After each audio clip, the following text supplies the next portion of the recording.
இன்னைக்கு தமிழ்நாடுல எல்லா இடத்துக்கு தான் போனாரு. கரூருக்கு வர்றப்ப மட்டும் ஏன் பிரச்சனை? என்ன பிரச்சனை?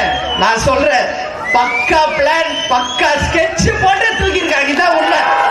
பக்கா பிளான் உண்மை. இல்லைன்னு யாரு மறைச்சாலும் உண்மை ஒரு நாள் வெளியே வரும். புரியுதுங்களா? இது 4வது. 5வது, அந்த கூட்ட நெரிசலை கட்டுப்படுத்த காவல்துறையே கிடையாதுங்க. இதான் உண்மை. இன்னைக்கு போய் பேசுறாங்க. யூசுவலா 20 பேருக்கு ஒரு காவல்துறையை வைப்போம், 50 பேருக்கு ஒருத்தரை அங்க எக்ஸ்ட்ரா போர்ஸ் கொடுத்து 20 பேருக்கு ஒருத்தரை நிப்பாட்டணும்னு சொல்றாங்க. நம்ம எல்லாரும் பார்த்தோம்ல, விஷுவல்ஸ் பார்த்தோமா இல்லையா? அந்த நம்ம வந்து ட்ரோன் ஷாட்ஸ் காமிக்கிறாங்க. எங்கேயாவது காவல்துறை பிரவுன் ட்ரெஸ் போட்டு நிக்கிறாங்களா?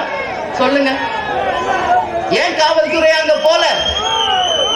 இன்னைக்கு ஆட்சியாளர்கள் வர்றாங்கன்னா திருச்சியில இருந்து கரூர் வரைக்கும் ஒரு 10,000 போலீஸ் ரோட்ல நிப்பாட்டுறீங்க. ஒத்த ஆள் வர்றதுக்கு 10,000 போலீஸ் ரோட்ல நிக்கிறாங்க. நான் பார்த்தேன் அன்னைக்கு.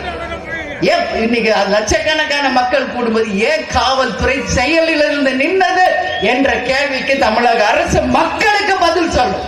கண்டிப்பா சொல்லணும். விஜய் குறித்த நேரத்தில் அங்க வரவே இல்லை. இது முதல் தவறு விஜய் செய்தது. ஏன் வரல? உங்களை பார்க்க காலையில 9 மணில இருந்து மக்கள் நிக்கிறாங்கல்ல, சாப்பிடாம தண்ணி குடிக்காம வெயில்ல குழந்தை குட்டிய தூக்கிட்டு பொம்பளை பிள்ளைங்க நிக்கிறாங்கல்ல ரோட்ல. அந்த பொறுப்பு உங்களுக்கு வேண்டாமா? நீங்க வீட்டுல இருந்து கிளம்புறதே தனி பிளைட்ல தான் வரீங்க. அதுவும் 11 மணிக்கு தான் வீட்டுல இருந்தே கிளம்புறாரு. தப்பு அது. நீங்க எதுக்கு அரசாங்க காவல்துறையை நம்பி ஏன் போறீங்க விஜய்? ஏன் இன்னைக்கு வந்து மேல நிக்கிறீங்களே, 4 பவுன்சர் உங்களை சுத்தி நிப்பாட்டுறீங்களா உங்க பாதுகாப்புக்கு? உங்களை நம்பி வந்த லட்சக்கணக்கான பெண்கள் ஆண்களுக்கு என்ன பாதுகாப்புக்கு விஜய் கொடுத்தீங்க? என்ன பாதுகாப்பு கொடுத்தீங்க? இன்னைக்கு ஒரு 10,000 பேர் இன்னைக்கு யூனிஃபார்ம் போட்டு நிக்க வைக்க வேண்டாமா? கயிறு கட்டி வந்து ஒழுங்குபடுத்த வேண்டாமா? அதே மாதிரி இன்னைக்கு உங்களை நம்பி வர்றாங்களே தொண்டர்கள், விஜய் தண்ணி கொடுக்கணுமா இல்லையா? ஒரு சாப்பாடு அவங்களுக்கு தரணுமா இல்லையா? என்ன கொடுத்தீங்க? ஒண்ணும் இல்ல. இப்படி பண்ணா எப்படி?